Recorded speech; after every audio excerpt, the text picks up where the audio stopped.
प्रणाम सब कोई के। हम प्रिया कर्ण एकटा मैथिली गीतमाला के आयोजन भेल अछि मैथिली गीतमाला के तरफ से, ताहिमे हम भाग लेने छी और हम ई भगवती जी के मैथिली गीत गाबि रहल छी जे लिखने छथिन दामोदर दास जी। अहाँ सब सुनू और गीत के पूरा जरूर सुनब। भगवती चरना रविंदती की महामहिमा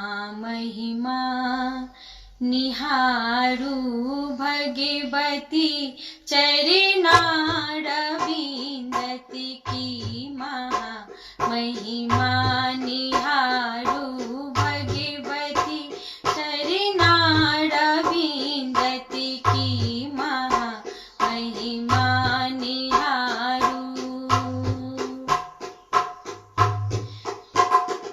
समर देवासुर की भारी मची रहल छल प्रलयकारी, समर देवासुर की भारी मची रहल छल प्रलयकारी, हार छल रहला मरगन, हार छल रहला मरगन, विकलता तनि करू निहारू, भगवती चरना रविंदती।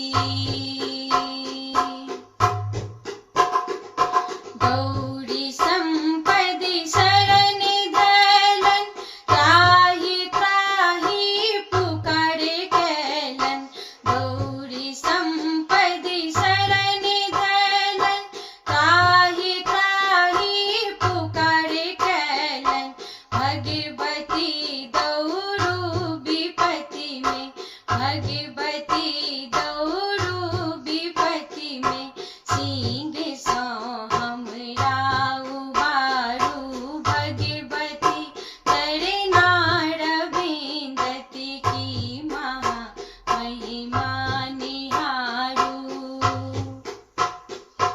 भगवती बनी रूप काली, हलय रन में भय कराली, भगवती बनी रूप काली, हलय रन में भय कराली, खड्ग खापर त्रिशूल लयका, खड्ग खापर त्रिशूल लयका, भयंकरी छवि धरू निवारू, भगवती चरना रविंदती।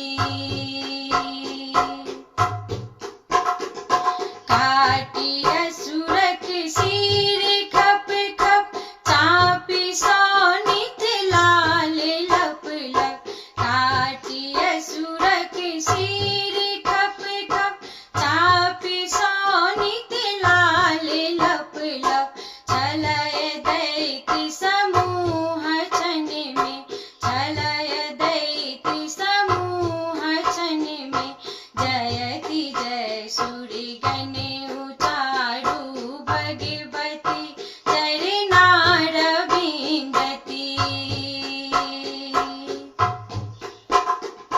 फूल जल चंदन चढ़ौलन, विनती जय संगीत गौलन, फूल जल चंदन चढ़ौलन, जयति जय संगीत गौलन, दास दामोदर अमर रही, दास दामोदर अमर रही, अहिन दुहिन विधि तारू, भगवती चरना